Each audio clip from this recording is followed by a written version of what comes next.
ಹಿಂದಿನ ಕಾಲದಲ್ಲಿ ಒಂದು ಧರ್ಮ ಆಚರಣೆ ಇತ್ತು.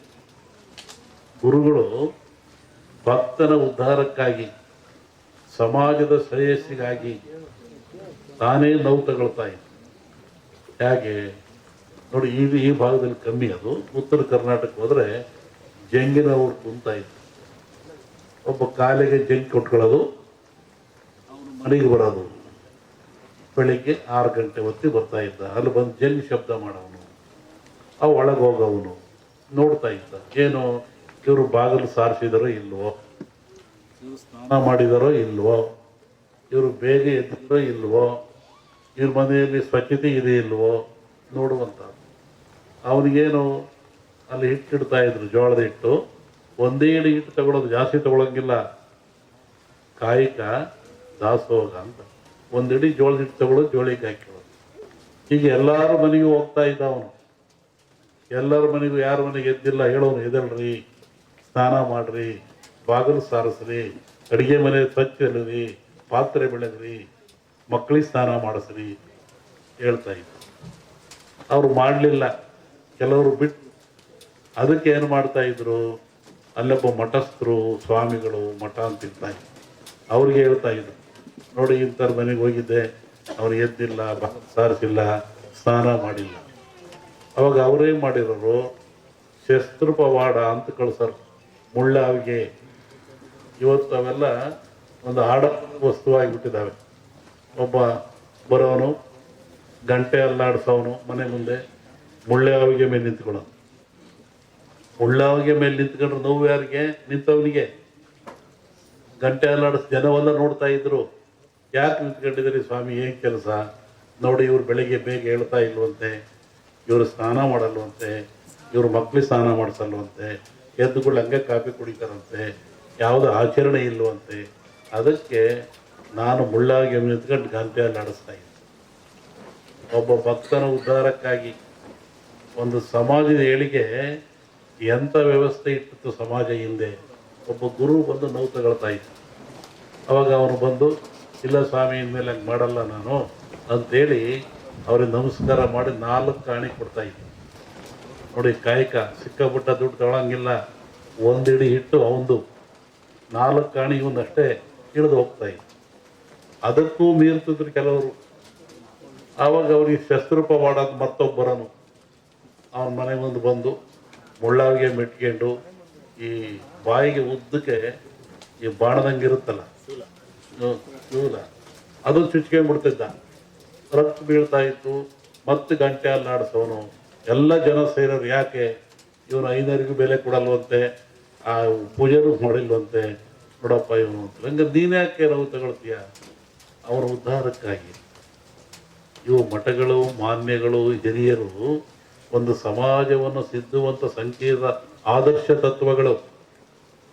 ಅವನು ನೋವು ತಗೊಳ್ತಿದ್ದ, ಮತ್ತೆ ಅವನು ಕೆಳಗಿಳಿತಾ ಇದ್ದ, 1 ಕಾಲು ರೂಪಾಯಿ ತಗೊಂಡು ಹೋಗ್ತಾ ಇದ್ದ.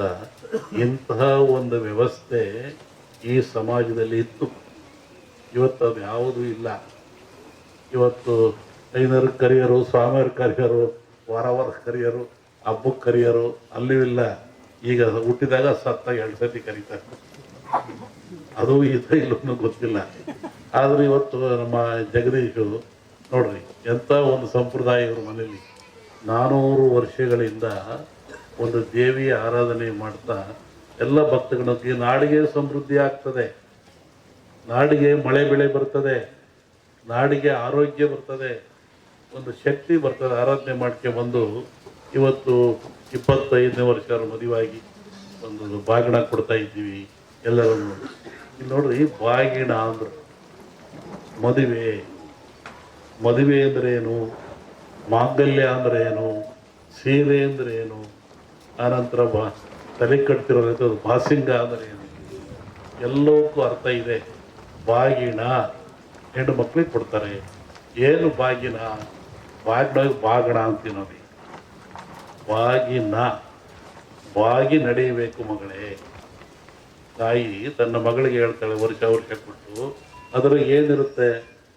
2 ಮರ ಇಟ್ಟಿರ್ತಾರೆ, ಅದರೊಳಗೆ ಒಂದು ತರಕಾರಿ ಹಾಕಿರ್ತಾರೆ, ಒಂದು ರವಿಕೆ ಹಾಕಿರ್ತಾರೆ, ಒಂದು ಹಣ್ಣು ಹಾಕಿರ್ತಾರೆ, ಒಂದು ಕನ್ನಡಿ ಇಟ್ಟಿರ್ತಾರೆ, ಅಮುನಚ್ಚಿ ಅರಿಶಿನ ಕುಂಕುಮ ಇಟ್ಟಿರ್ತಾರೆ, ಅದನ್ನು ಪೂಜೆ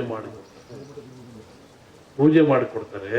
ಅಂದರೆ ಮಗಳು ತಾಯಿ ಹೇಳ್ತಾಳೆ, ಆ ತರಕಾರಿ ಇಲ್ಲ ಅಂತ ಗಲಾಟೆ ಮಾಡಬೇಡ, ಸೀರೆ ಇಲ್ಲ ಅಂತ ಗಲಾಟೆ ಮಾಡಬೇಡ, ಉಪ್ಪಿಲ್ಲ ಅಂತ ಗಲಾಟೆ ಮಾಡಬೇಡ ಮನೇಲಿ. ಇವೆಲ್ಲ ಸಂಸಾರದ ಗುಟ್ಟು, ಸಂಸಾರದ ಮೌಲ್ಯಗಳು. ಅಲ್ಲಿ ಸುಖವಾಗಿರಬೇಕಾದ್ರೆ ಇವೆಲ್ಲ ತಿಳ್ಕೋಬೇಕು ನೀನು. ಅದನ್ನೇ ವಾಗಿ ನಡೆ ಮಗಳೇ, ವರ್ಷ ಕೊಡುವಂಥದ್ದು. ಎಂತಹ ಸಂಪ್ರದಾಯ ನಮ್ಮಲ್ಲಿದೆ! ಯಾವ ಸಂಪ್ರದಾಯ ಇಲ್ಲಿವಿಲ್ಲ. ಈ ಸಂಪ್ರದಾಯ ಜಗತ್ತಿನ ಎಲ್ಲೂ ಈ ಥರ ಸಂಪ್ರದಾಯ ಇಲ್ಲ. ಈ ಬಾಗಣ ಕೊಡುವಂಥದ್ದು. ಸೀರೆ ಕೊಡ್ತಾರೆ, ವರ್ಷಕ್ಕೊಂದು ಕಾಯ್ಕಣ ಅಂತಾರೆ. ಸೀರೆ ಅಂದ್ರೇನು? ಯಾವುದು ಶೀಲವನ್ನು ಮುಚ್ಚುತ್ತದೆ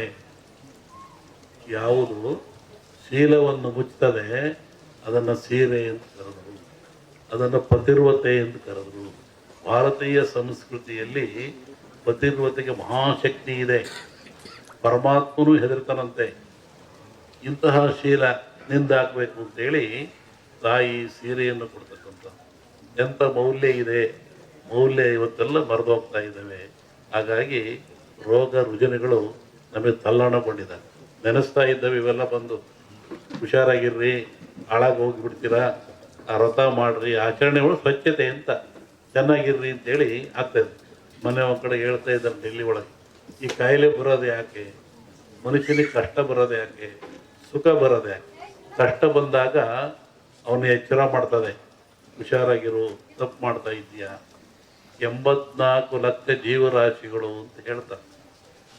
ಇನ್ನೊಂದು ಕಡೆ ದೇವರು ಒಬ್ಬ ಮನುಷ್ಯನನ್ನ 84 ಬಾರಿ ಮನುಷ್ಯನಾಗಿಯೇ ಹುಟ್ಟಿಸ್ತಾನಂತ. ಅದನ್ನು ಹೇಳ್ತಾನೆ. 84 ಬಾರಿ ಒಬ್ಬನನ್ನ ಮನುಷ್ಯನಾಗೆ ಹುಟ್ಟಿಸ್ತಾನೆ. ಲಕ್ಷವಾಗಿರು. 84 ಲಕ್ಷ ಅಂದರೆ, ಲಕ್ಷ ಅಂದರೆ ಎಚ್ಚರ. ಮನುಷ್ಯ ಎಚ್ಚರವಾಗಿರು.